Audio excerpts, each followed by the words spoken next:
Welcome, everybody, to another episode of the Popcorn Watchlist podcast, where we discuss and celebrate some of our favorites in TV and film.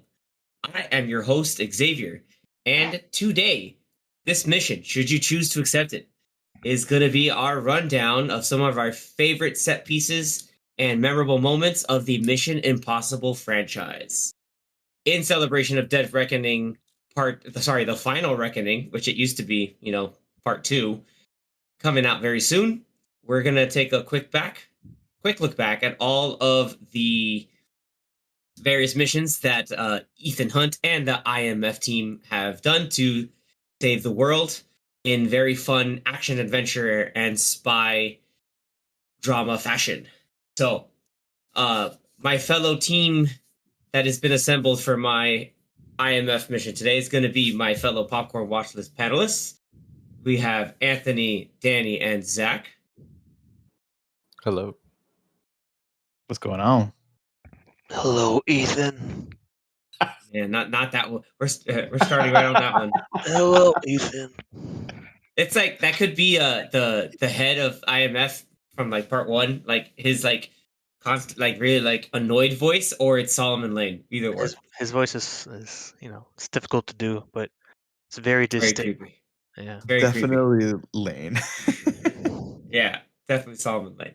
So, what we are so like I mentioned before, quick rundown, just some of our favorite things that we saw throughout the film. We're not going to go through an entire rundown, so no major like massive play-by-play of the movies, but we're going to talk about some of the famous set pieces, some of the great casting and production that's gone through these movies, some of the more memorable things, and really in the end kind of highlight how these movies in particular, I think, have made a big impact on how action movies are made, and the real desire to hone in on like the craft of creating spectacle and doing it in a way that is believable while still adding kind of like a good craft to how movies are made. So we've seen a lot of really great things. Right now we have like 7 of them, like now coming up to an 8th one. Rumor obviously called Final Reckoning, so this could possibly be the last one, guys. So without further ado, let's go right on into some quick little facts about the franchise. there will be spoilers, BTWs. Yeah, some spoilers, not like play-by-plays, but we will go over some plot points because they tie into some of the things we're going to talk about. But yeah, Danny, he's our data play-by-play guy. So go ahead. The guy in the chair. He's the guy in the chair with the headset. Hold on, let me hack into the mainframe. Try to do your best Luther impression. No. or your best Simon Pegg impression. Just make sure you triangulate the satellite with the frantic keyboard sounds. Yeah, so with the 7 movies, this franchise has made $4 billion. That's how much we're gonna steal. Little. Like it's like very little when you think about it. I mean, for 7 if you compare movies. it with Marvel, sure. I mean, that's also true. But even then, yeah. like with how it's Tom Cruise, it's Mission Impossible. These movies have been coming out for the last nearly 30 years now. It's a household name or a household franchise. I would have just assumed that each movie made north of $600-700 million, but that's not the case, of course. Well, Remember, go ahead, Danny. None of the movies made more than $1 billion. Yeah, which is crazy. The closest was Fallout. I also have to remember, like, to Zach's point, like these movies have been coming out, since the original one that came out in 1996. So when the Final Reckoning comes out officially on May 23rd of 2025, the original one came out on May 22nd of 1996. So this is 29 years. And I think by that back then, I think like box office, like it was considered a box office success for the time, but it's not like gonna push it to make, like we're gonna push it in the theaters to make like 600 million or anything like that. But I think it was Paramount. I think that they've done with all these movies, like they've you Yeah. know um uh, they were supremely happy with it. Obviously, putting in someone like Tom Cruise in the franchise to lead it. I mean, I don't know if they even wanted to make a franchise. It took 4 years to make the second one, and then usually there's a gap between like anywhere from 4 to 6 more years. Yeah, it was 6 years until the third one. And then from then it was five, almost 5.5 for Ghost Protocol.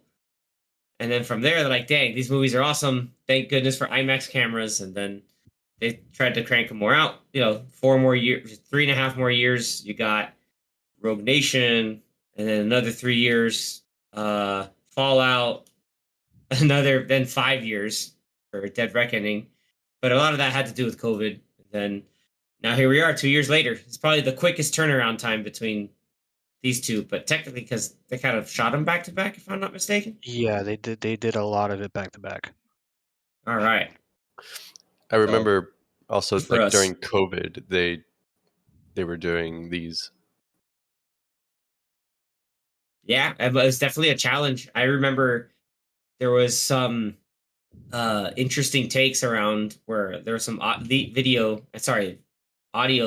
coming out leaked where like Tom Cruise had to like really, like, as a yelling and like he's yelling, but in the sense that he's not like denigrating everybody. He's just kind of like stressing the point of like, hey, we need to make sure Be we're doing safe. what we got to do and be safe.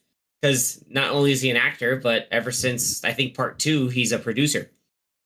I might be wrong on that, but pretty sure he's been a producer since He was part a two. producer on the first one, but he had a producing partner. I think um, them two might have only produced the first two, or maybe even just the first one. Oh, Cruz Wagner Productions, Yeah, 1 through 3. there you go. Thanks, thanks to IMDb and the Wikipedia. Anthony knows that reference, but Oh yes. your weekly community reference at work. So let's get right to it. I'd love to hear from you all, like kind of going through like some of our favorite moments from them. Like we can kind of like just pick and choose, like, but before we pick and choose, sorry, take that back. What are some memorable standout moments for you guys for part one? I think it has to the be beginning. the beginning. The beginning where the whole team dies except for yeah. him. Okay, I thought you were talking about the beginning where they like tricked that guy that he had killed this girl, and I then mean, they that gave up the name because that's that cool. too, because that's the first time they show you the masks. Yeah, and that But- like I love, it's a running thing throughout the entire series that they will fabricate sets, fabricate locations, like they'll make people think they're like in a hospital on like a totally different area, like a sort of different place in the world. When it turns out, surprise, we got you. Like I love that stuff. Like I love the deception and the the dedication to really selling it in order to get their target. But yeah, but like also to the Anthony's audience. point, and also the audience, yeah. But to yeah, Anthony's it's point, yeah, the like whole you, the mission at the beginning, and then just like, oh, you're just getting used to the team, and then and the 15, team 20 isn't minutes like, later, the team dies. yeah, because the mission goes horribly wrong. And the team isn't like slouches. You have like Kristen Scott Thomas. I don't know if she had done the English Patient yet by that time, but you had Emilio Estevez, John Voight, and you just hear like, holy crap, these people are just dropping like flies, and like it's pretty bad. So then and then that's cool. It establishes Ethan Hunt as the like the go getter of the team. Like, hey, I know what I'm doing, but I'm gonna improvise, do what it takes in order to get the job done. And it puts him through the ringer where he has to find out why he got double crossed. And you got some really cool set pieces there. So like the opening sequence. What else? The I'm whole sure. The that vault, whole right? middle, yeah, the whole vault scene, which I think is Hanging from the wire, like that's the yeah. iconic, like,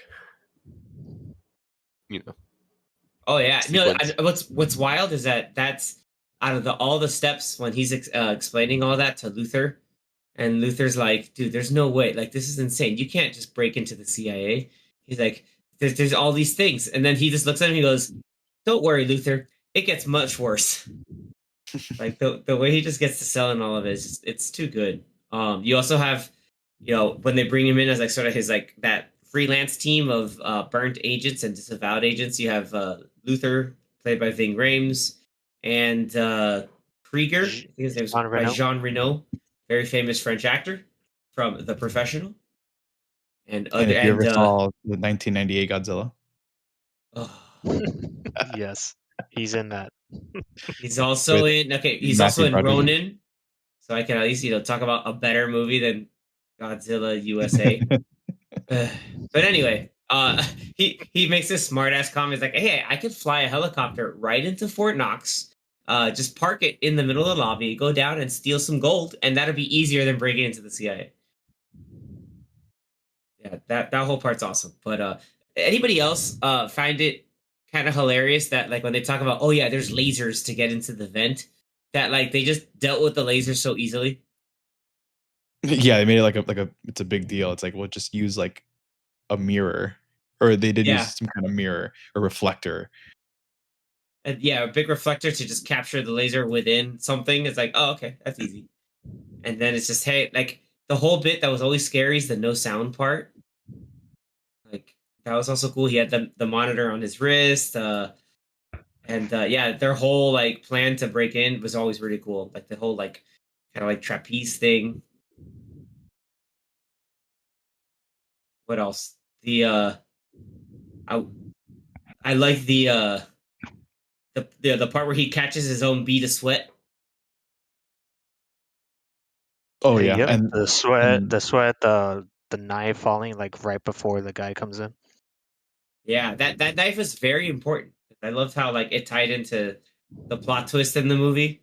Uh, where it's like, hey, Ethan's smarter than he lets on, but he has to still like play to the whole idea that his former teammate is like, hey, I'm alive, but it's actually, the guy running it who's bad. Whereas in the actuality, he's playing all the scenarios in his head. He's like, no, it's Jim. Jim is the one who screwed me over, and this is the one trying to do all of this because it's like trying to sell off state secrets and lists of agents. Which, by the way, every movie always has like one like major MacGuffin that they have to come after. So they're usually pretty interesting. Like very The knock list. yeah, the knock list from part one. Part two was the um what is it? The Chimera. Bellerophon and Chimera virus and antivirus. Part three is the rabbit's foot. Pop quiz. What is the rabbit's foot? Wasn't it like the canister that he needed to get? Yeah, but what's in it? Like, what is actually the rabbit's foot? Is it plutonium? No, the answer is no one actually knows. Nice. Yeah, it's a very much this thing is hella ambiguous, and it's your like MacGuffins of MacGuffins. Part four, I think, was what, launch codes or something for missiles. yeah, the nuclear launch or the briefcase to then turn it off or to deactivate it. Yeah, But yeah, and the launch then code basically. Rogue Nation, I think, was also might have been something similar to part one. That It was was I can't remember what it was. I just saw the movie like last week. Uh, I don't know. I can't remember. It was something to do with like. Actually, was there even a MacGuffin? I feel like it was just like, okay, we're going to try to assassinate the Prime Minister of London or of Yeah, I England. think it was just like them it's to chasing fight the syndicate. Yeah. the syndicate. Okay. Damn. So there you go. No, the MacGuffin. The MacGuffin is Ilsa. You're trying to chase Ilsa Faust, which I can't play them. But And the sixth one was the three cores, the three was it the plutonium plutonium. cores. those were Yeah, plutonium. Okay. yeah, the weaponized plutonium cores. And then And then, of I don't course, remember. Oh, the key Dead Reckoning, where the keys to the like to the submarine. the nuke, The AI. the nuke codes and AI. Yeah, it's actually the keys to the AI. Correct. Which part two will be more of that. Rumor has it that we'll find out in our next week episode where we talk about Final Reckoning. Rumor has it that the rabbit's foot might come back for this one. So we might find out what it is. Yeah, I hope so. That'd be pretty go. That'd be pretty dope. I would say going back to part one, obviously the train sequence at the end. I love that train That's sequence cool. so much. That's where the Wolverine got its inspiration from. That's crazy. Dude, like even with like he had some comedy moments where like Luther's trying to jam the signal so that Max doesn't get the actual knock list and the out and to download, and so he leaves the phone there, and then the waiter on the train like an idiot's like, "Sir, you forgot your phone," and then everybody's phone just goes like completely scrambled, and he was like, "Haha, thanks, buddy." And then at the same time, like the guys from the CIA and IMF that are after Ethan are like chasing him on the train. So there's all this like extra tension. But then it leads to the whole point where Krieger, who was working with the bad guy, tries to get him out from the helicopter, but Ethan ties him in so that he's like stuck with the train and they have to go in the tunnel. Like that's like wild set piece. And for us, damn, for 1996, this was really cool. And then the two moments that he used the explosive bubblegum. Oh man, since I watched part one very recently. Yeah, the one with the aquarium and the restaurant, and then the helicopter. In the helicopter. Emilio Estevez's character, he's like, "Hasta lasagna, don't get any on ya." Like, that's such a corny ass line. It's awesome.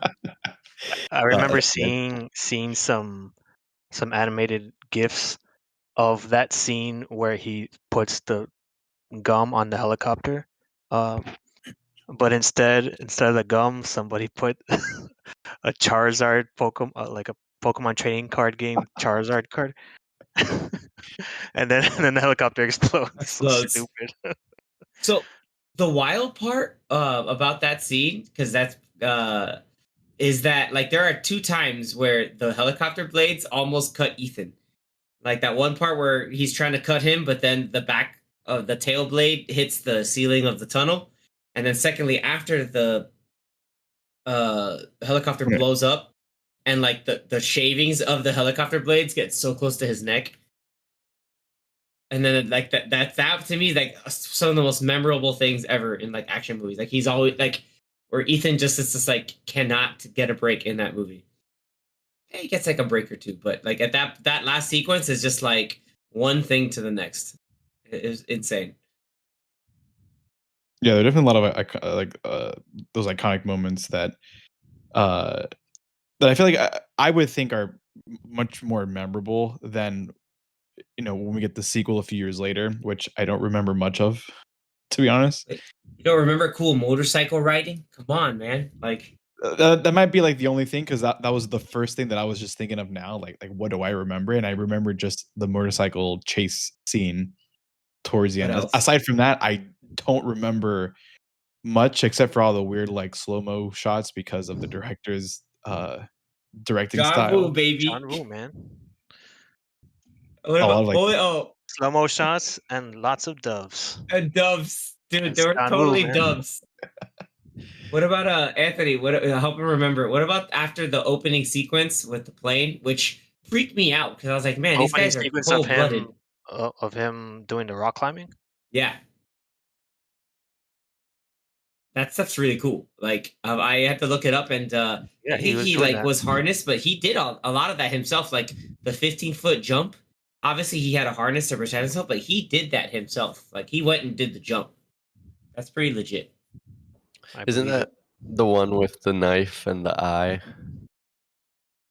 The knife in the eye. I think so. Like they're fighting and he's holding the knife right up to his eye. Like, yeah.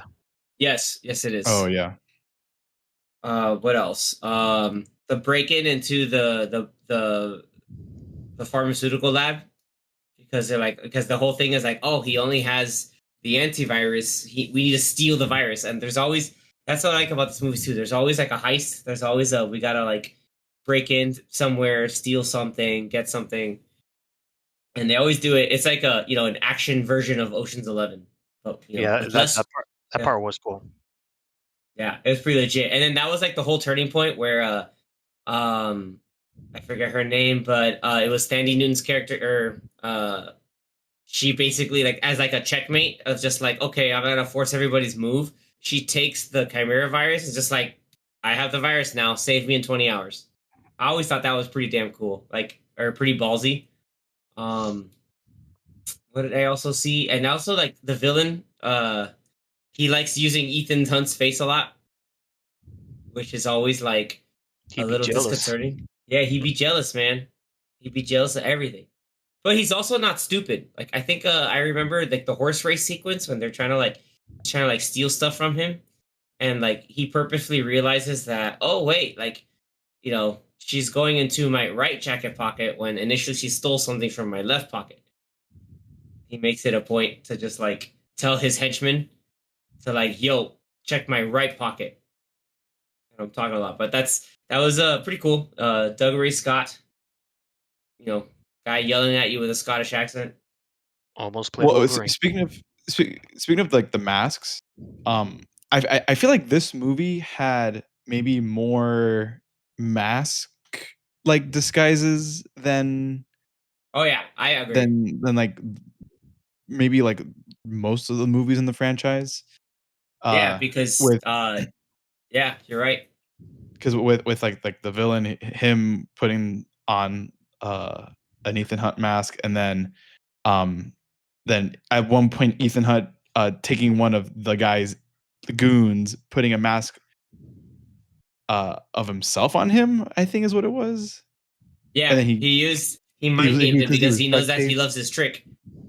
Yeah, because like obviously with the mask on, there's no duct tape. But then when he shoots him and then takes the mask off, he sees that it's one of his guys with duct tape over, which is why he couldn't speak. And then the guy that brought him in initially was actually Ethan Hunt Yeah, wearing another surprise. mask. Yeah, So yeah, many it's masks. another That mask. part even looked And funny because then when they show the reveal of like Tom Cruise running away, but with the other guy's face on, like that scene just looked funny, like as he was running away. Oh Because it yeah, was like he you was can like tell it was it was staged. the other actor obviously running and smiling, and then they had to switch over to Tom Cruise. So yeah, it was a little weird. It was a little janky. Yeah, you can uh, see the moment where they try to like do like a smooth transition, and it was like just like a slightly just weird cut in there. But you don't notice it if you're not looking for it, so it wasn't too bad. I that's like right. that Anthony Hopkins is in this movie, but he was in it for like 2 minutes Yeah, no, as he was IMF the boss. IMF boss, and he's just like, you're on holiday, buddy. I didn't want you bother you on holiday, so but yeah, whatever. And then it turns out like the um gosh, what's this bad guy's name? But yeah, like Doug Ray Scott's character, he Sean Ambrose. Yeah, he like apparently filled in for Ethan and sometimes. So Ethan's kind of like, the hell? Like, why are you using that guy? And then it's He's an just like, oh, understudy. yeah, and he's just like, exactly, another study. Just, well, we don't see eye to eye on some things. And then it's like, oh, because that guy's also a psychopath and a jealous baby. And what was the last thing I remember? Okay, yeah, Dove's into motorcycle, Yeah, into the cool motorcycle sequence fights. was cool.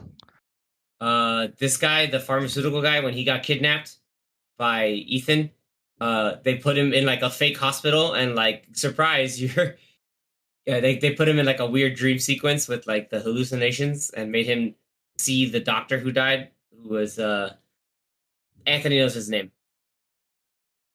The Uh, Doctor, yeah, the guy, the actor who played the doctor. the actor that was in Batman Begins, Yes, the the guy back, that gives the him his coat, and he's like, "Nice coat." He was also the in guy. First He Class, was, X-Men First Class. yeah, Yeah, he he was. was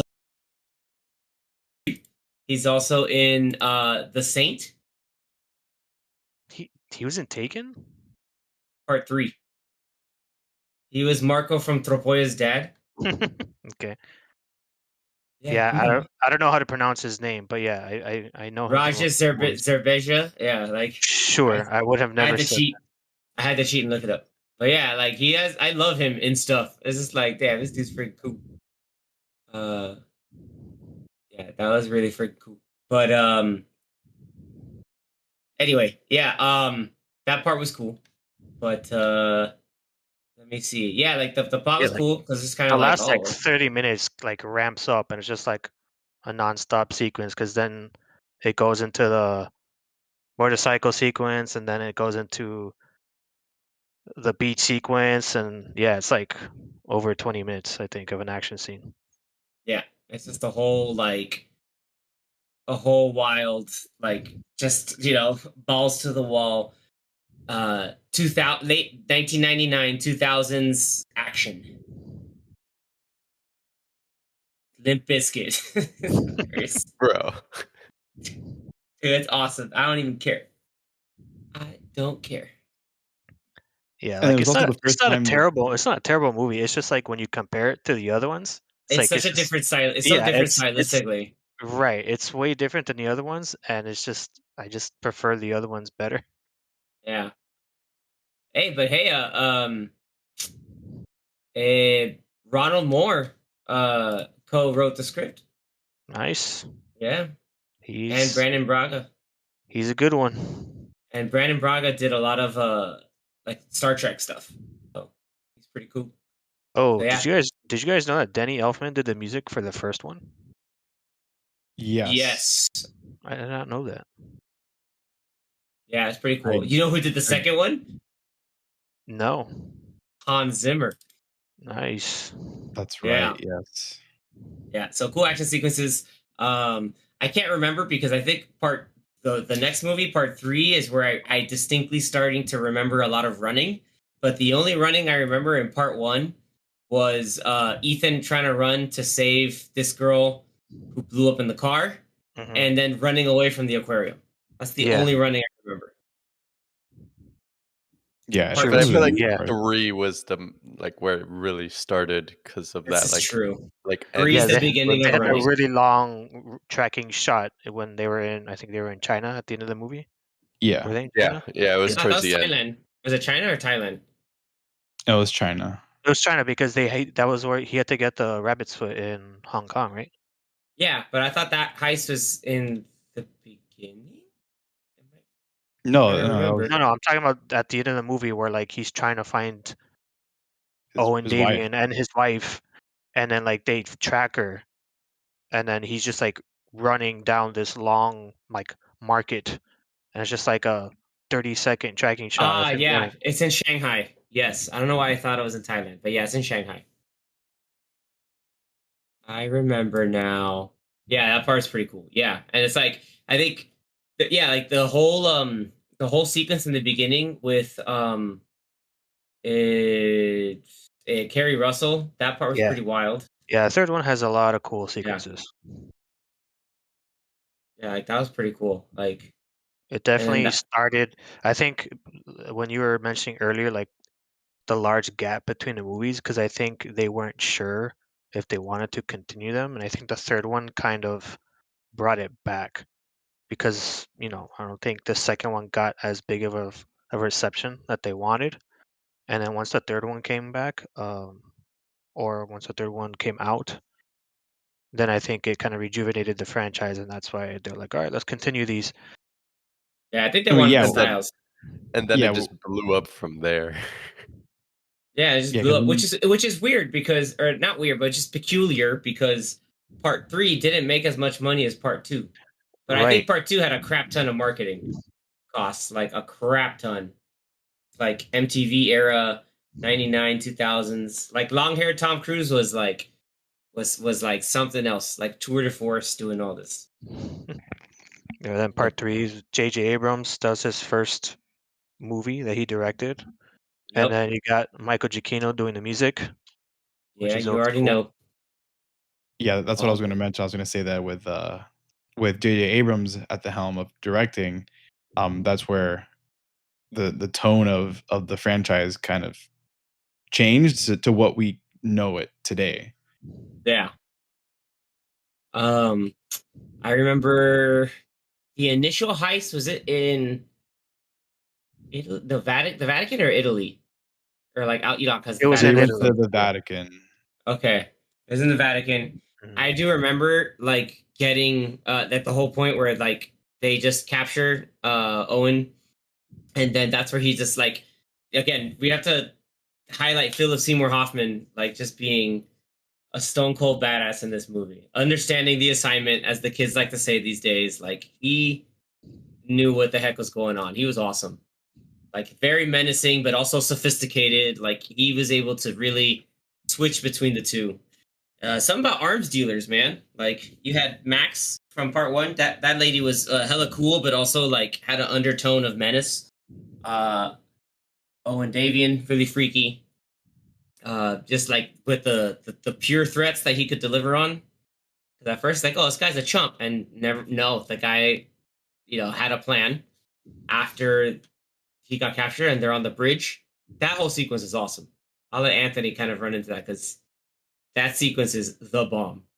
The bridge sequence where like they feel like they completed the mission, they came back, and then they get ambushed of people trying to save Owen Davian on the bridge, Yeah. and then Tom Cruise trying to like run away from missiles. That's pretty No, crazy. like yeah, like drone missiles, and like one blows up somewhere, he gets launched into a car. Like that was so freaking cool. Like I That think the like on the trailers the back highway in bridge, no? yeah, this the Chesapeake Bay. Uh, Yeah, the it one that was connects like the southern part Yeah, of Virginia or whatever to like to the DC. peninsula. Yeah, or is it DC or the other peninsula part? No, because the bridge goes from just one part of Virginia or North Carolina probably to another part of Virginia. I drove on that bridge a few years ago, actually. Cool. Got it. Uh, Okay. Did you have to dodge missiles? yeah, from Norfolk, I did actually. From Nice. Norfolk, Yeah. Virginia to like Arlington, Virginia. Yeah. It's Yeah, like that seems it's a pretty long cool. I drive. mean, yeah, the whole rescue mission at the beginning where they were rescuing Kerry Russell's character was cool, and then it becomes a doubter when she just freaking gets zapped by that thing in her brain. Yeah, yeah, the like chip that like it blows up. explodes in her brain. Yeah, man. Yeah, That that was was that was crazy. rough. Like, oh, Yeah, and then later on, it's freaky because then later on, like he gets injected with it himself, and you're just like, oh damn, like that's great. Like an initial, like this is the big threat that he's getting into now. Um, it's very Like very you've freaky seen stuff. what it could do. Yeah, Yeah, and then the whole heist in the Vatican and them having to they created a mask of Owen Davian, and then they showed that they put the thing on his neck so they could get for him to change his voice as well. yeah, that debuted They in had part him, two. yeah, they had him like say a couple phrases so that they could have his voice saying, I guess, like every letter or every type of word. for Correct. like his Yeah, vocal recognition, like speech pattern, yeah. and he had to wait like 2 minutes for it to generate. And he's like doing the Correct. coughing, like telling the security to go away the whole time. We have to talk about also the debut of Benji. Benji's Yes, the bomb. That's the kind of goat. like our ultimate, yeah, Benji the goat for real. What else? Billy Crudup's in this movie. And Lawrence Fishburne, That's right. like Yeah, Lawrence Fishburne. Yeah, I remember him. That part was of like, oh, the the team to rotating go cast of directors. the directors of the IMF. Yep. I mean, it makes sense when you have it so long of a time. Because When that was another question I had. Like I wonder why he didn't come back. so what? Anthony Hopkins? I don't know, but that's okay. I think Yeah, it Yeah. like was just Lawrence. I think kind of like what they were doing with each movie, like getting a different director. I think it was like different director, different team, like different director for the movie, and then different director for the IMF, and then different team. I think they just wanted to do that with every movie. That's what it seemed like. Yeah, But but but I have don't see it just as a have him bad be the thing. Yeah. have him be the constant, and then we later find out that Luther's also a constant because he's been in every movie as well. Is that just another reference to say the word the constant because it's a J.J. Abrams movie? Sure, why not? Sure. We talked about Maggie Q. I mean, we have to talk also about Oh, she was cool. Julia. Like that's like the ultimate like reason for a lot of the stuff that's happening in this movie is to kind of rescue Julia and also He get the rabbit's foot. yeah, he Michelle Monaghan. gets married. Yep. Michelle Monaghan. Can't blame him. Um, But yeah, it's good and to yeah, see Maggie Q and stuff. She needs to yep. be in more stuff, and go watch Nikita if you haven't seen that show. Oh man. Very Oh, very cool. very cool. Yeah. Yeah, definitely a good mix. Like it's pretty much a good mix of like the action and the spy stuff and the geopolitics stuff.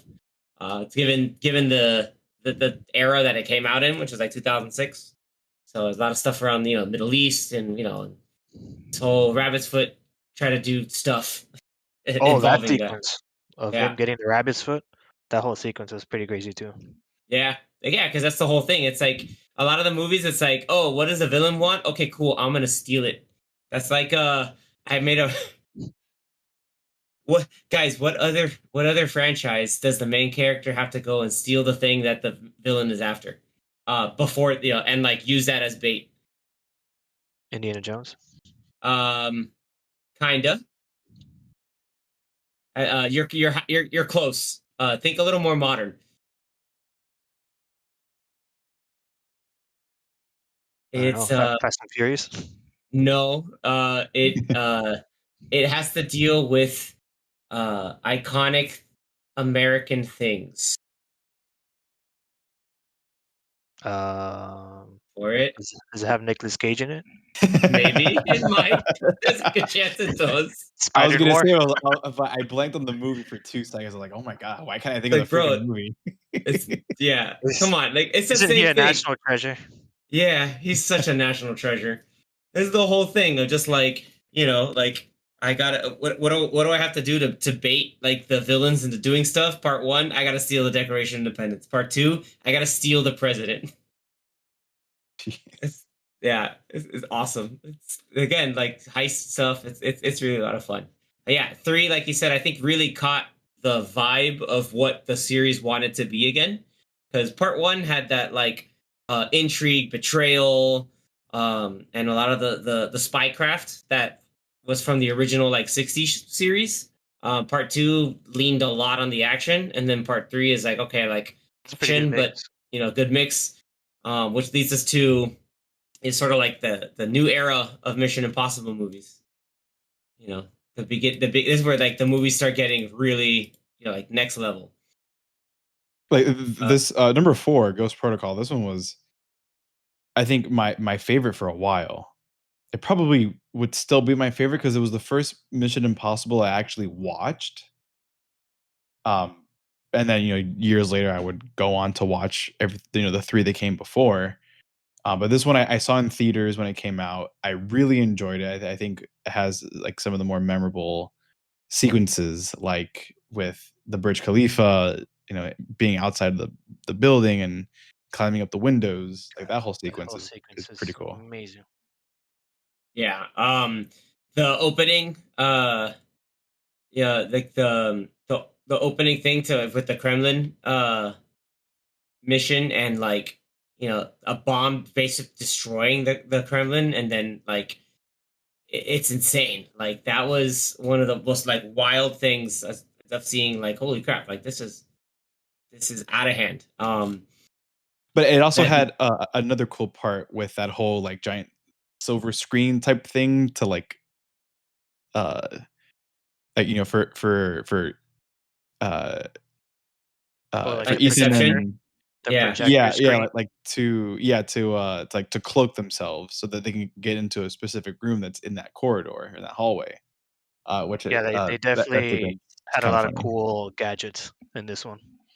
Oh, that's I think true. this is where it started, where they were getting like cooler and like crazy kind of tech Yeah, because and they even had gadgetry.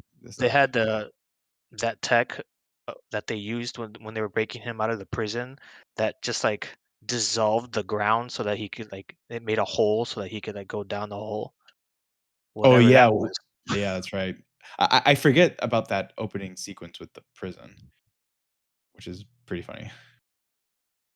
Yeah, the whole thing with the prison, and then that leads to the Kremlin mission, and then uh the whole idea of like the whole Kremlin bombing and idea of just, hey guys, like um we have to, what was it? It's basically like getting like overriding launch codes to then try to just like, start nuclear war.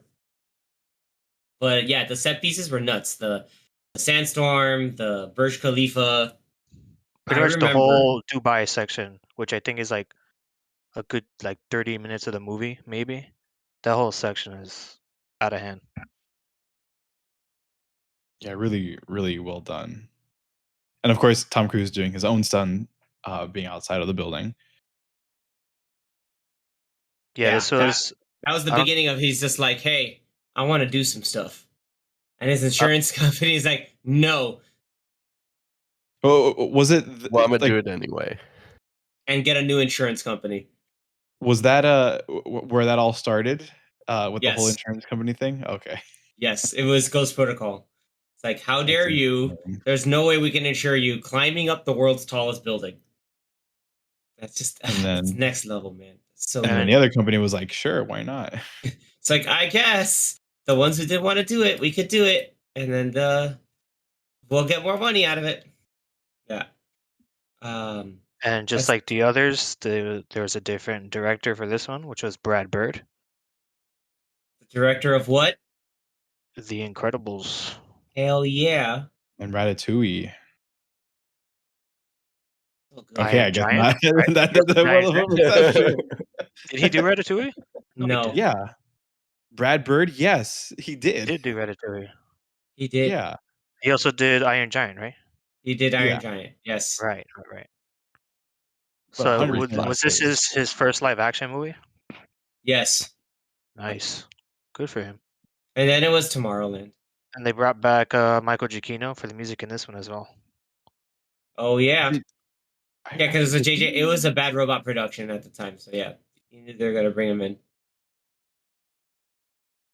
Shout out Good. to Josh Holloway, who was at the beginning of the movie as an IMF agent, but didn't last very long. Yeah, he's the bring in IMF agent to die to showcase this stuff's important.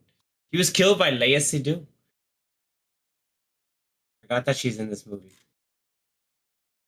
I don't know how one can forget, but either way. Yeah, Ghost Yeah, Protocol this was like the super spectacle, like to really start this off. yeah And they actually filmed this one, or they filmed scenes, just kind of like a Nolan movie. They filmed scenes with an actual like 70 millimeter IMAX camera, and so of course I had to go watch this in Fort Lauderdale, oh yeah, and it was amazing watching the whole Dubai sequence and him going out and like climbing on the building. It was insane. I remember people in the theater were kind of like gasping or just having reactions to it, just like Yeah, damn. because the very first moment when he starts stepping out of the window, the camera kind of goes over him, and you just see how far down this is. And then somehow the camera like curls, and then it goes like to the side of him, and then behind him. Not really sure how they even did that shot, but uh, the amount of just like area that you see with the IMAX camera is crazy. Oh yeah, no, that was too damn freaking cool. I feel like he had a lot of fun like directing that. And then the whole chasing of him chasing the guy outside the hotel with the sandstorm coming behind him, that was also shot in IMAX. So it's probably one of the coolest shots in maybe the whole series of him just like doing his Tom Cruise run, looking like he's trying to outrun the sandstorm. Yeah, that was one of the, oh gosh, I gotta run, like the big runs. He's got the runs. Oh no. Pretty funny. I mean, from this point forward, yeah, he's got the runs. And that sort of became like the Tom Cruise is gonna be running places. But yeah, we got Simon Pegg back in this one, so that's cool. And we got some newcomers. We got Jeremy Renner and Paula Patton as part of the disavowed crew. But yeah, this one was really cool. I enjoyed it a lot. Yeah, it was really cool. Yeah, it got to the point where it's like after the third one, I'm just like, man, they just keep getting better. Like I felt like each one kept getting better than the one before. And you like to see that in a franchise where it's Yeah. like it's not just but it's not just like we gotta top ourselves to top it because it's more and more, but like they know as an entire production that hey, we want to do right, like we want to have quality in all this, which leads us to the fifth one, which Rogue I've mentioned Nation. it before, which is basically Rogue Nation. That one's really fun. I liked it. I personally liked it a lot. I thought Rogue Nation had like a really cool kind of spin on some things where it was getting like, a lot of these like former disavowed agents and kind of like have their own like syndicate to go after and create their own type of what is it called, like their own interests and like trying to get stuff done and using a former British agent who's surprise surprise not really a former British agent in Ilsa Faust. Awesome addition to the Mission Impossible movies, by the way, from Rebecca Ferguson. But this one also has a little bit of Jeremy Renner, um, Alec Baldwin, and then, as you guys heard from our introduction, Sean Harris playing Solomon Lane, who's the leader of the syndicate.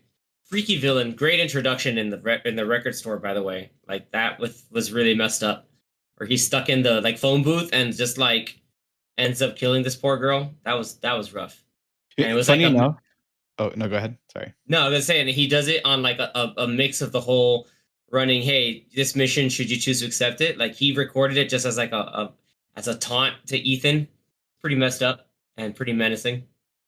Like it really set the tone for the movie. It did that really well. You're gonna say Zach? Yeah, I was gonna say that funny enough, because I had mentioned this to you guys, the other day that Rogue or yesterday, I think last night, that Rogue Nation was the one that I remembered the least amount about because, um, it was the one that I probably watched not even the least because Fallout I've only ever seen once until I watched it again last night. Watch No us. way. We're gonna But talk about how that's blasphemy, but yeah. but Rogue Nation was the one that I remembered least even before rewatching all the movies recently because I didn't remember much of what happened aside from that opening scene. Um, him being locked in the room and him banging on the window and the gas and everything. Um, and then another part later on, which was the motorcycle chase scene, another motorcycle chase scene, um, that that was heavily promoted. Oh, I remember Uh, this. This is like when they're still stuck to each other and they have to like, you know, um, yes, this was awesome. well, no, That was the motorcycle chase scene, through the streets of whatever country they were in. I think it was like, was was it it in Morocco? Italy? No, it was Morocco. It was Casablanca, I think. Yes, Right? yes, in Casablanca, Yeah. yes. That whole scene because I remember it was like a whole. I think it was like some sort of BMW promotion, like some Yeah, sort of so ad that this I was like saw. 3 scenes like put together for like another like 30-minute chunk of the movie. Because it was the whole um heist to go into that water part, that whole water tunnel to Yeah, switch the keys. And then right after that scene is like the car chase sequence. It's like they're in cars and some of them are motorcycles. And then after that, they crash their cars. And then he goes onto the motorcycle and does a motorcycle sequence. So it's just like 3 action sequences back to back. Yeah, that was To back. all like and then like that what was also publicized is what Tom Cruise did filming the underwater sequences. Yeah, it's nuts. Every take he had to hold his breath for like at least 5.5 minutes. Because getting everything set, him getting in the water, making sure the water's still, there's no bubbles, and then they roll action. Dude, that's nuts. Like insane stuff. And then apparently we have a longer version of that in the new one coming out. Apparently so. Yeah, Tom Cruise was like, I can't let these people on Avatar 2 take my record away. Hey, Winslet, you can still get. Jeez. He's like, I'm the new Navi. I'm the Navi now. But yeah, dude, I like Anthony said, there are some great like back to back to back like sequences within Rogue Nation, like the opera scene where Oh, Ilsa's yeah. like That's a great creates gets like a musical instrument that turns into a rifle. Like, dude, that's freaking cool. Like, I think it was a flute. I think. Yeah, it Yeah. was like an alto flute or yeah, it was something. I larger can't than remember what. your standard flute, but It had a that curved was really cool. Like piece. again, and I still a lot of like the spy stuff because Ilsa Faust is actually, she's working for the syndicate, but then she's actually like getting stuff for her handler who's the head of MI6. MI6, which turns out is the whole plot twist. It's again spoilers that like he started the syndicate, but then Solomon Lane hijacked it and made it his own thing, and that's wild, which leads to like the ultimate ending or like the final sequence where they're looking to find that kind of like ledger, and I think something that has money, like was it billions in pounds or something like that, like and then there's a whole like Benji has a bomb, and it's just like he's teaching you like he's like feeding feeding Benji the lines of what to say. That was insane. And then they do the whole like say what's the word the climax at the Tower of London, which is really cool. We glossed over the beginning of the movie, which is one of the biggest stunts that he's done, which is holding on to an The airplane plane. while it's Oh, taking Yeah. off. This is insane. Yeah. On top of all this stuff, also and the big Tom Cruise he stunt. did it 8 times or like 8 takes. Yeah, he's oh no wait. I also forgot another sequence that's probably even better I'm than the telling plane you, Rogue sequence. Nation's so good. Hold on. I love Rogue Nation so much. It's not like a crazy stunt, but it's just super impressive. When he's tied up on that pole and then Ilsa He starts pulls fighting himself all the up. guys, he just kips himself upwards over the pole and just like ends up jumping over it and Oh, then like fights doing that that the bad stunt guys with his twisting. hands tied. Oh yeah, the Yeah, he the kips Russian dude. upwards to go Yeah. up the pole and then get out of it. Yes. Which That was was that him doing that or was he Yeah, of wired? course it was just him doing it's that, dude. him, dude. There was no Come on, wires. bro. Not there. I don't Dude, There's know, no like man. wires there. He was like when that at that point sequence he was like in happened, his 50s. that's one of those sequences where you just like you just go, damn, I gotta go to the gym and like I gotta start practicing that Yeah. because Yeah, that was like Tom impressive. Cruise is It was what, impressive. 61 now? Like or 61 or Now, yeah, 62? when that movie came out, he's in probably like late 40s, early 50s. 52. So like or like yeah, because if that movie comes out he's 50, he's probably like filming it in like by 50, 51, and the dude's still making this happen. That's insane. Dude, I totally forgot about that. Yeah, like there's so many like cool stuff that goes on, like the Morocco stuff, okay Yeah, I, stuff. I feel like the third movie started like with him like, oh look, he's doing all these like big stunts, but like they only had like a few of them. Like they had like that running away from the missile, and then the whole Hong Kong sequence of him like jumping from like the roof to roof and then sliding down The that Shanghai, but building. yeah. Yeah, Shanghai building. Like I think, and then him like going on the street and trying to like avoid the trucks and the cars. So I think like those are the main sequences and stunts that he did in that movie. But then I think from there, that's when I think the movies were like, all right, now these movies are gonna be known for like what's the next big thing he's gonna do. And the fourth one was obviously freaking climbing outside the largest built the tallest building in the world. And then yeah, so for this one, I remember they were advertising like, "Look what this guy's doing on the plane! Like he's holding on to this plane." But yeah, this movie Rogue Nation has maybe like 5 of them. Like it's the plane sequence, it's the underwater sequence, it's the motorcycle sequence. Like there's a lot of big set pieces in this one. Yeah, it's too cool. And it ends up being uh it ends up being the thing where like it establishes like Ilsa Faust as like a really cool addition to the team because then they'll bring her back into the next one. And it also brings in Alec Baldwin's character, who is originally the director of the CIA, and then he ends up becoming like, because the IMF team was disbanded.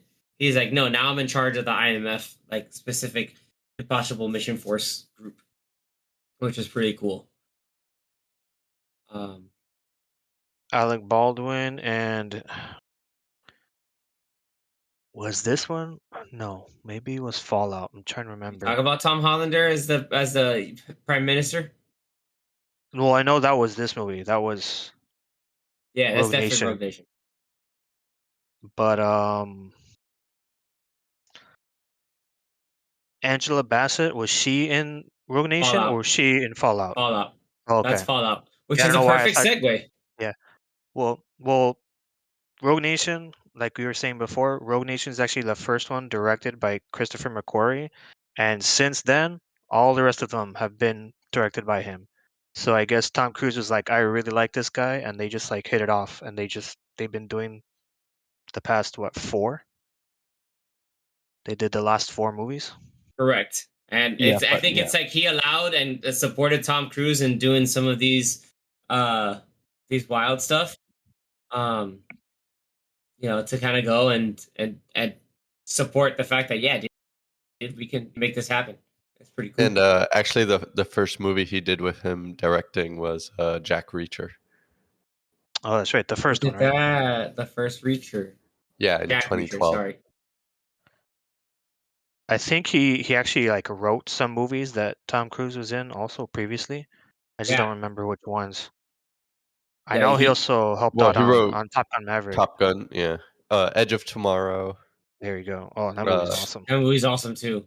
The Mummy. More Tom Cruise running, but yes. The Tom new Cruise Mummy movie? The Tom Cruise Yeah. Mummy. No!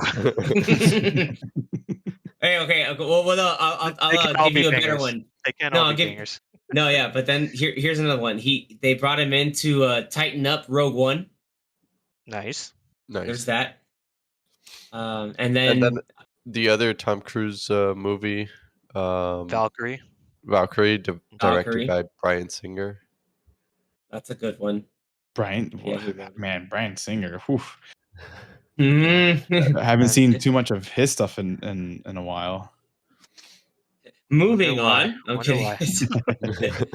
Moving on. Let's talk about a little movie in the franchise. It's probably the worst little one. Probably the most critically acclaimed out of all of them. Even though I like Rogue Nation better. I know they're tied. I'm gonna say they're tied.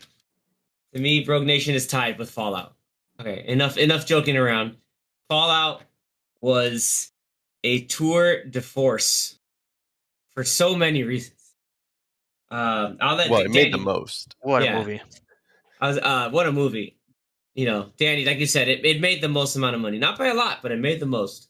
Danny, what are some of your favorite things about Fallout? Well, first off, that comes to mind is the Halo jump sequence. Oh yeah, that one's awesome. Yeah, that was around the time like a lot of movies were wanting to do Halo jumps. But they actually did one. Yeah, this one they actually did it. I cannot believe. Yeah. Also, and then you have the addition of Henry Cavill, which he plays August Walker. Dude, Walker was a badass. Like Lark. Yeah, he was Lark, the turncoat that ended up wanting to work with Solomon Lane. Surprise, surprise, he's back again. That's why like Rogue Nation into Fallout is a great like 1-2 combo, because it still brings back one of the main villains from the the previous one. And this was yeah. Go ahead. Well, I was gonna, this was the first Mission Impossible that felt like a true sequel to the previous, the one that came before it. Yeah, where it's like there are more connections, like there are more things that are connected between Rogue Nation and Fallout than any of the other movies to each other, and other Mission Impossible movies too. That's what I'm saying. Like more returning cast as well, and obviously they had new additions, but very connected to the prior ones. Yeah, no, they had some, a couple characters that tied into, going back to Mission Impossible 3, and even going all the way back to the first Mission Impossible, which I thought was a nice, like, it was a cool callback, which kind of made sense considering, they're meeting, where they're trying to meet up to London for the exchange, which I thought was really cool. Um, what else? You also Of got course- the iconic reloading punch. Oh yeah, the fight in the nightclub in Paris. Yeah, Mhm. yeah, Who that was was that guy nuts. they were fighting? Because he whoops both of them, man. Oh, yeah, that was the guy like I'm who they sure he's thought like was Lark. no, I Isn't know, but that? I'm Yeah, saying it was like a guy they the thought actor. was I'm Lark. sure he's like some Oh yeah, stunt guy that's just like really good at fighting. Eh, probably. I'm Yeah, sure. I'm trying to remember. I'm trying to find it here. Yeah, like I'm sure X will is trying to check IMDb right now. Oh, Lian Yang as the decoy John Lark. Yeah, stuntman and martial artist. Yeah, makes sense. He was selling the crap out of those kicks. Yeah, he was whooping some ass. I Yeah, feel that whole. like Yeah, I feel go like ahead. out of all of them, this one I think looks the best. Like the cinematography in this one was pretty amazing, especially with all the different places that they go in the movie. It's just yeah, I think it's probably the prettiest looking one, and until we see the new one. Well, because one thing that I was thinking to myself yesterday when I was watching the movie was the whole sequence at the end where it's the two helicopters, that whole sequence. I was like, man, like they shot these in like very nice locations, but also like the actual shots themselves, whether they're showing um like outside of the helicopters and the environments and everything, and also from the perspective of within the helicopter, like when they would show Henry Cavill hanging out of the side of the helicopter trying to shoot uh uh Ethan's helicopter. Like a lot of those shots look really nice, and those were because I have the 4K Blu-ray. Those were the like the expanded aspect ratio. Hmm. So getting more of that shot instead of like the normal CinemaScope letterbox sort of aspect ratio was really cool too. It enhanced those scenes. Yeah, like I said earlier, this one has Angela Bassett in it, and can't go wrong when you have Angela Bassett in your movie. She's always great, and they added Vanessa Kirby to this movie, which is pretty cool. Yeah, doesn't she allude to that her mom was Max from part one? Think Maybe, so. maybe. Yeah, I remember something like that. I was like, wait a minute, like When did I she thought that say? was. Yeah, it's like, yeah, I think she says a line like in the exchange when they're in London. Um, and there's something like she just has a um like a throwaway line.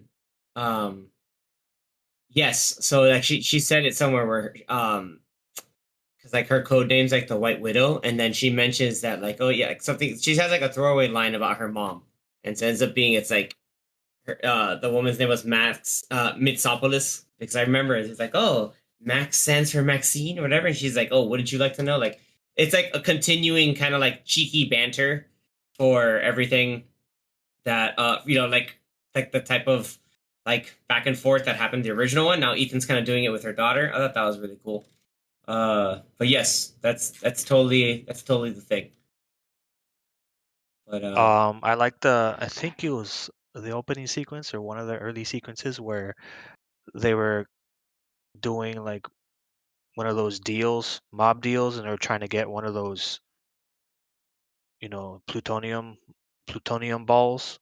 correct, yeah, And they failed the mission, but then they captured one of the henchmen.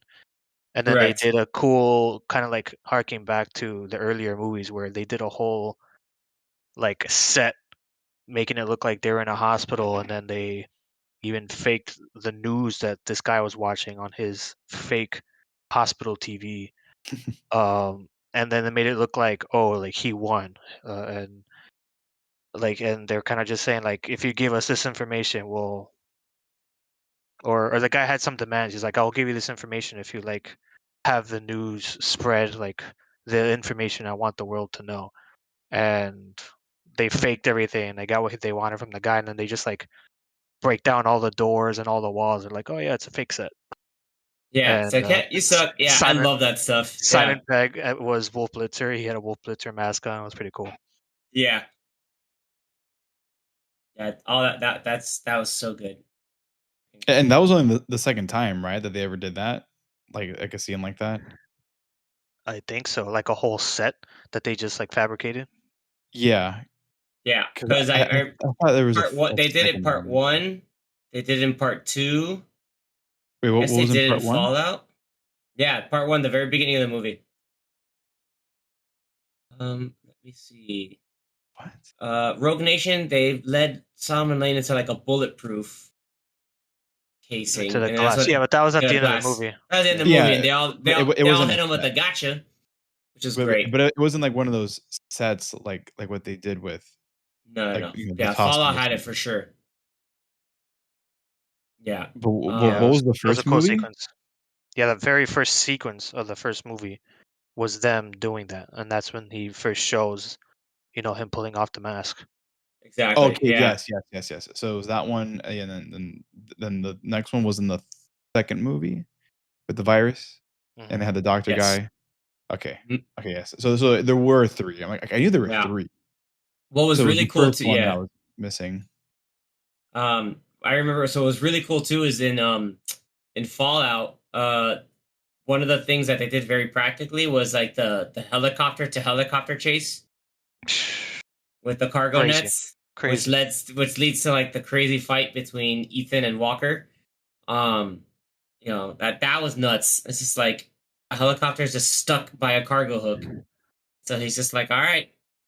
Well, he had to hang on to the net that was under the helicopter first, Yeah, which was already crazy, and then he climbs up that was the some net and Uncharted the level rope. stuff, Yeah, dude. That was like, holy crap. he It's- climbs up and then just like hangs on like nothing at the bottom of the of the helicopter. Yeah, it was Like, insane. okay, Yeah, that was nuts. Because then, like, because the whole thing was like they want the plutonium because Solomon Lane wants to uh blow it up in or like irradiate a giant water supply that would just contaminate a lot of Asia's waters, a lot of the water there for the Asian population, like India, Pakistan, China, whatever. And it turns out it's like ultimate plot twist is that's where Ethan's ex-wife, Julia, is there with her husband as like kind of doing a Doctors Without Borders kind of thing, and it's just like damn, like she has to now work with Luther to try to like defuse one of the bombs, and then get it while Ilsa and Benji end up like taking out Solomon Lane to get rid of the second one. I thought that again another cool kind of callback of just like yep, why Ethan does what he does, like she nice little like not send off but like a nice little acknowledgement that he's still out there doing what he has to do, at a certain sacrifice to himself while still not wanting to lose any of his friends, because that's and like his whole thing. Ilsa still being a badass, whooping on fools and doing her. I like how she has like her like bread and butter combo, like if she's from a fighting game, like in Rogue Nation, she had that move that she would like grab someone's arm and then like jump on them and then go over them and then Yeah, like tie her to twist her legs around their neck and then like spin them on the floor. She does that like 5 times throughout these 2 movies, maybe more. She did it twice in that fight. Yeah, and it's At the cool. I end. mean, it keep is doing cool. it. If it works for her, exactly, if it works for her, keep doing it. It's That's great. why they call it a bread and butter combo. It's like you Right. gotta do it. That's the 1-2 piece. And then yeah, can't be understated how cool of how menacing Henry Cavill was with his burly ass mustache. So that The was infamous mustache. Hey, it worked out for him better in this movie than it did for in Justice League. for the Justice League. Justice League, yeah. Yep. And then But from how about that? The whole running sequence of Tom Cruise, in Ethan Hunt. London, And he that's breaks how he his broke leg. his Yeah, ankle. the running sequence of him chasing Lark, Henry Cavill's character, and then jumping across those buildings and breaking his ankle and using that take where he broke his ankle because Dude, I cannot believe that. for the love of That- cinema. That blew my mind. Yeah, that's the one thing you can't like take away from Tom Cruise is like him wanting to like give him. He doesn't phone anything in, and like even when like or like he won't shy away from like oh like that hurt, but like oh, I don't want to use that for vanity. He's like nah, dude, we're gonna make that happen. So Well, props to I have a him. question. I have a question about the sequence, or it's specifically that jump, because in the movie we get a top-down view, but then, like, because I have the DVD, in the on the main menu screen, they show that jump, but from the side, and you can see the moment his leg like breaks. They probably It's have two I, cameras on him. no, Well, it starts top down and then it like starts going like downward and then to the side. Like it's one shot. but yeah, Like it, but there's one shot where it's like from the ground, or like from like the building next door where they're shooting it from the side, and he does the jump and you can see his leg break. Um, I'm trying to remember if they altered that scene from when it was in theaters to now that it's on you can get the DVD or get it on stream or whatever. Because I could have sworn I remember seeing the clip from the side of where his ankle, you can see it break. Because in the when I saw the movie last night, it's just the top down view, or like top down but off to the side a little bit, where you can't really see the ankle. Yeah. But I don't then, know. of But course, but in the main menu, they show the sequence, but from the side, and you can see his leg bending the wrong way. Yeah, like that's a different like that. I think that's just another like crew because like he jumps and it's you're I pulled it up now like you're like the behind the scenes stuff is like uh they have a camera from the like within the in the building he jumps into, and then so yeah you can kind of see like the right leg, but then sorry the right foot, but the left one I think is sorry the yeah you see the right one that like kind of like snaps in, which is it's rough. Yeah, like you see it just like blank and kind of like not brace the fall properly because also like the shoes he's wearing is like it's not the best ankle support, but damn dude it's still rough. Which also I looked it up too. Remember the bridge attack? That's also where he hurt his ribs. He cracked two ribs. in which movie? The which part? Part three. Oh, okay. Yeah, Oh, going back to part three. Yeah, he broke he cracked two ribs. Pretty insane. Oh man, but yeah, ankle breaks are no fun. And that like caused the movie to kind of inflate. But yeah, that leads us now to like the last one that just came out, which is Dead Reckoning.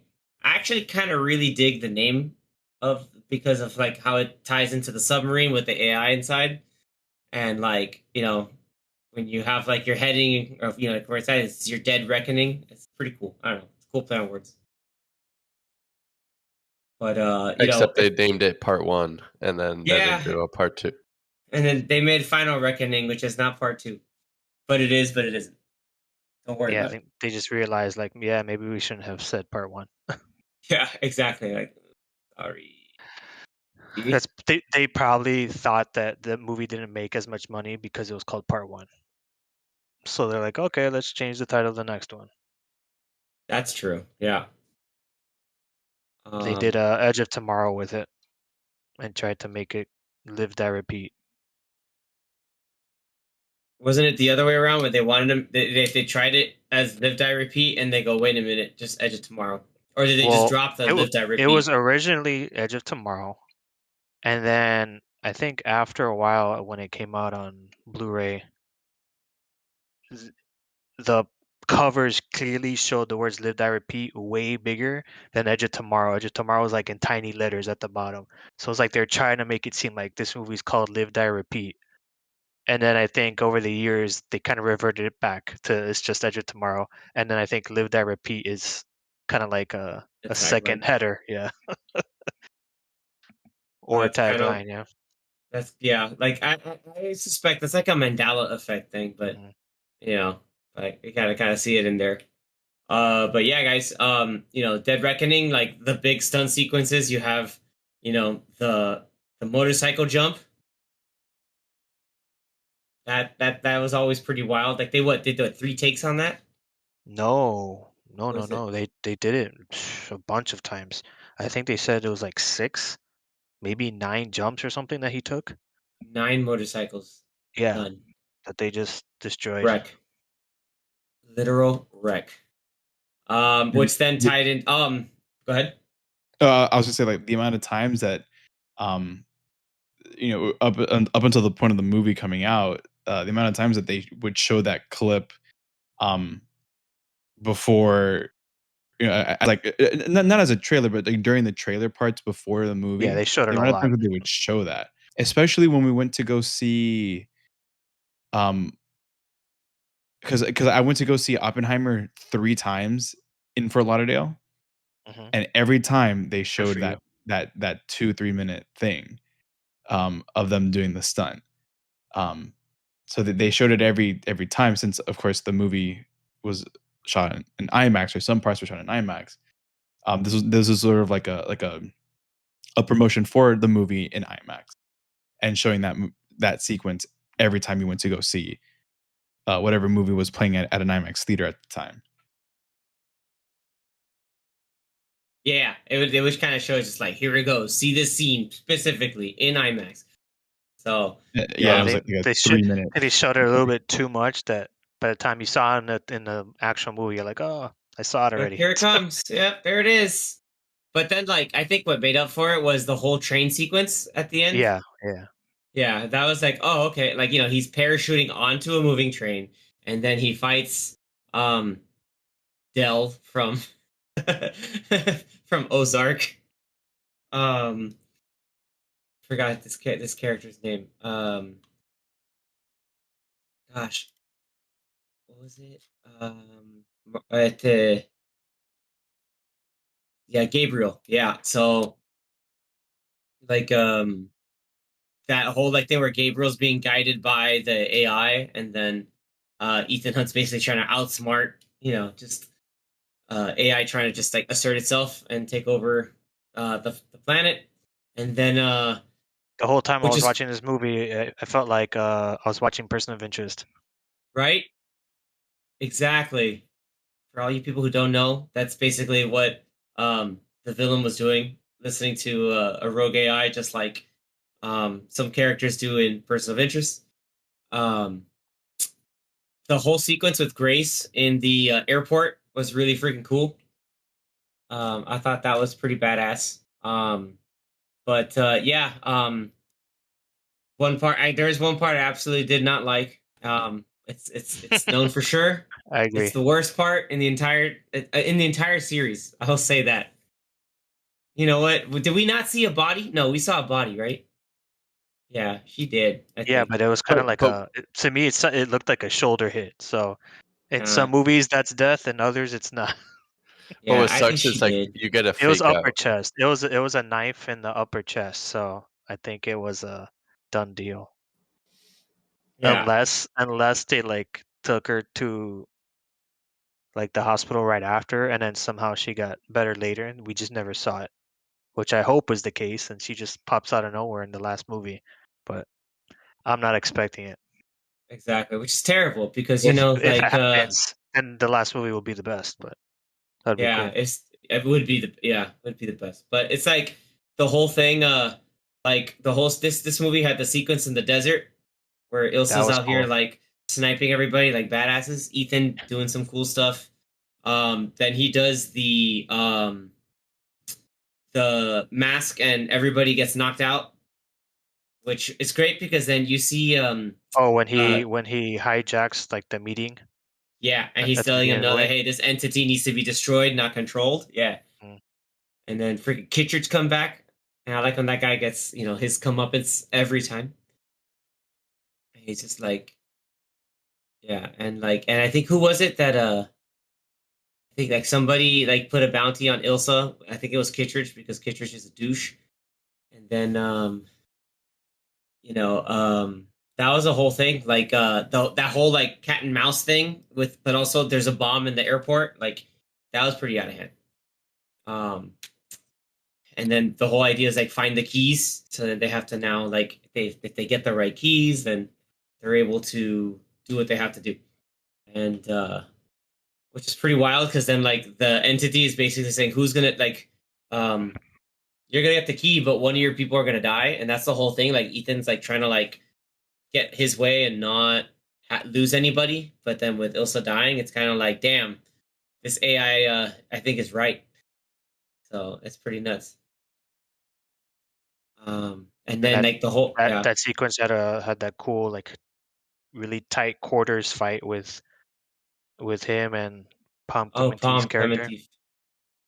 Yeah, that was nuts. Yeah, she was like stone cold killer too. Like those like she's like the you know, you need your new like, secondary henchman that's the badass. But he ends up not killing her, which is pretty surprising. And then yeah, like just this was again one of those movies where just a lot of like time and care went to the action set pieces, like the Orient Express like going off the rails at the very end and him saving Grace like was really detailed in how they made all of that. Like they had to like have this thing flipped over, like how do we simulate this? And pretty badass.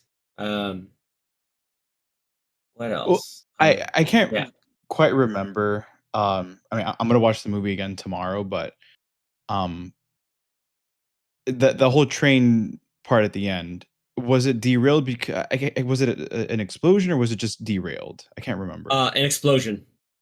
I Okay, think I think Gabriel blew it up because he's like, haha, I'm leaving. I got the key, and then it goes, "Oops, I got the wrong key." So then because the movie stops where they have to find the submarine. yeah, it was like 2.5 hours, and then we're like, oh, is this where it ends? Halfway. Um, because when I think about that, now that I'm remembering because it was the explosion, I kind of think uh of what's Uncharted 2 a little bit 100%. with Yeah. the whole train explosion. I don't whole want to spoil train anything for sequence is Danny because amazing. I know Danny's gonna probably play these games soon if he hasn't started already. But yeah, the whole Get on that, Danny. train part, it kind of reminiscent of it. I was like, oh, these guys did it first. Yeah, right? Like, yep, they did it this way. Like at first live action first. But yeah, the I was gonna say jokingly that that's the beginning of the game, so no big deal. But yeah, there are a lot of really cool like sequence like there are a lot of really cool again, like it's like, hey, we're gonna go all out with this one. But it's just like it seems like it's probably a good chance to then take everything from like the first one over into the second. And then I think this was the movie where I think I confused that the motorcycle chase sequence. This was the one where I think Ethan was chasing Grace in Italy, and then they were getting chased by like a whole bunch of no, never mind. Try to No, yeah, that's remember. this one. That's That was this this one. one, right? Yeah, yeah, Yeah, and then with the car sequence. Yeah. it's multiple car sequences, and then they end up going to the smaller yellow car. It's a whole sequence in Italy. They're in Yeah. Rome. That's right. Uh, It's in Rome. Yeah, he breaks Ethan out. Sorry, Ethan breaks Grace out because Grace keeps getting caught because she's mhm. a scrub, and then they just and then he ends up like taking her out again, which is pretty great. That was the whole thing where I remember that they're just like kind of moving each other over and like trying to navigate through tight uh roadways. Like half the police force is running after. It was like just driving after them, and they keep like eluding them. It's pretty great. How dare you besmirch Agent Carter? How dare I? It's because she was a scrub until the end when she's like, "Yeah, Right. y'all are cool. I'm gonna hang out with you guys." But no, yeah. So it's like it went from one car, and then they got handcuffed, and then they were driving handcuffed in the little yellow car, and they're also being chased by Palm Clementif in that huge like tank truck or whatever that was. Correct. Yeah. Um, I just thought of something funny in the entire sequences. Um, how many times have it specifically employed thieves and not like other agents or like spies? The pop quiz for anyone else in the group. I do not know. Nope. Not I'm sure, but a good amount. I'm thinking at least two, for sure two, and both Well, times, Sandy Newton was a thief, right? In the second one. yes, and she's British. Mm. So, and now Grace is Haley Atwell, who's British. Starting to see a pattern. But anyway, Ethan sure knows how to pick 'em. I'm kidding. But anyway, yeah, I think this is a good, like, I think on its own, yeah, it kind of suffers because it's meant to be part one or part two, but I think when you see, hopefully, we'll find out next time, but when we see both of them back to back, it'll kind of it should tie in naturally. At least we hope. I know Zach can tell us that when he watches them almost back to back. Yeah, like I'm gonna try because the movie we're watching it tomorrow at 9:15. So if I can start watching uh, Dead Reckoning like at 6 o'clock, Yeah. that should give me enough time. And then I'll have finished the movie, and then in a little bit after that, I'd be on my way to the theater, and then it would be fresh enough in my brain because this is probably the one I remember second least. Um, after Rogue Nation. Um, so it'll be nice to have that refreshed in my mind, in my memory, before then watching the sequel. But yeah, definitely, it seems like once they started with Rogue Nation with Christopher McQuarrie, that they, like we were saying earlier, they kind of were more connected, and it just seems like these four that he did were the most connected than the prior movies before him. Yeah, because I don't. I mean, Fallout is not connected to Dead Reckoning directly, like how Rogue Nation is to Fallout, but Mhm. definitely, Dead Reckoning to Final Reckoning is But obviously you have Ilsa and Vanessa Kirby's character from Fallout in Dead Reckoning. Like they come back, so it's like they have a lot of returning players well. I coming mean, yeah, back. returning characters is one thing, but then having where like with Fallout, how the villain Yeah, is like the yeah, it villain didn't have from the Solomon Lane from the in it. previous movie. Yeah. Mm. Exactly. Yeah. I mean, not, I was gonna say not a necessarily like recurring character, but a recurring person was Lauren Balfe for Rogue Nation into Dead Reckoning Part One. Mm. Hmm. But then I think they got two other guys for Final Reckoning, which makes me sad, but because I like Lauren Balfe. But you know, we'll have to see.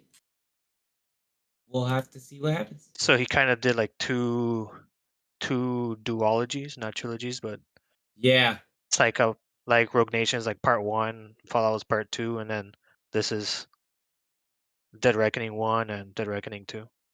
correct. Yeah.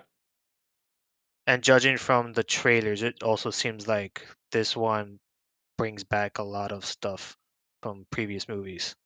Here's hoping. So Here we got to is see hoping. what that Tying rabbit's everything foot up. is. We got to see what I that hope rabbit's foot so. is. Exactly. Yeah, man. I really hope that that's the case. Um, but yeah, that's kind of like a rundown of our set pieces, stunts, and memorable moments and people from the entire series. We did it, guys, and we did it, audience. Thanks for All thanks for right. sticking with us, but it was a lot of fun. Well, I have one question. Ooh, So we mentioned earlier, and I think it was Anthony. You mentioned it earlier this in the podcast, or Xavier. that that this could be the last one. Now, there have been other rumors to suggest that Tom Cruise, of course, wants to do more, but that doesn't necessarily mean that they're going to make more. Mhm. Bro, What do you guys think about if this is not the final one? I think it will If be the it last will be one gone. with him as the main character. Because So do he's you in his think, 60s, man. There's no way he can do all no, this of course. stuff for much longer. Like at best, I see him doing maybe one more, but even then, Like like that's pushing it, it. it'll end up being like Top Gun, where he becomes like the teacher, so he'll probably become like the head of the The dir- IMF. So he'll be yeah, the the director. director. He'll be the director, and then you'll have your new main character and new crew. Maybe they're setting up Haley Atwell to be the new main character, or maybe they'll just start fresh with a new character. 5 years down the road, who knows? But yeah, I highly doubt he's gonna do another one because they haven't even said when they're gonna do another one if they do one. So even if they say like, yeah, we're gonna continue it, it may not be till like 5 years from now because he has other movies already coming up that he has to work on. Because So what? He's gonna be 68 working on these movies or 70? Like this guy's no, insane. definitely, I don't think definitely so. not. I feel like they would, or the reason why maybe nothing's been announced or even hinted at necessarily is because given the subtitle of this movie, it's gonna it comes off as okay, this is the final part. Hmm. But then again, I've heard so many rumors over the last like year and a half that supposedly they want to keep doing at least a couple more. Of course. I Kind of mean, like if how they with Fast and Furious, you think it's gonna die, but they just keep. Oh yeah, we're gonna do 10. We're gonna do 11. We're gonna do 12 now. you family never can't dies. kill family. Yeah, family never dies. Family never dies. Exactly. You But cannot I kill family. so yeah, I would hope that they do at least like, or Tom Cruise especially. He does at least one more as the main character of the franchise before maybe just passing the torch to someone else. Maybe in the same universe, maybe as a reboot. Who knows? Yeah, But I where would he like or to. like yeah, like we said, like he becomes the director. But yeah, honestly, like that's gonna be interesting to see. I would think that we would, keep it as a good kind of ending here. Kind of like, hey, you know what? That's yeah. I would hope that depending on how this movie ends, if it's some type of clunker where it just doesn't, stick the landing right, then I'm gonna want another. I want to do over like with another one. And reviews But are out already, so which so I have be not seen yet. careful. Yeah, I think Yeah, they've had the premieres in some countries already. yeah, there might be synopses out that actually like tie up stuff too. So don't And want to hear no spoilers. I saw the Rotten Tomato score already, so You rotten the tomatoes? No, I'm kidding.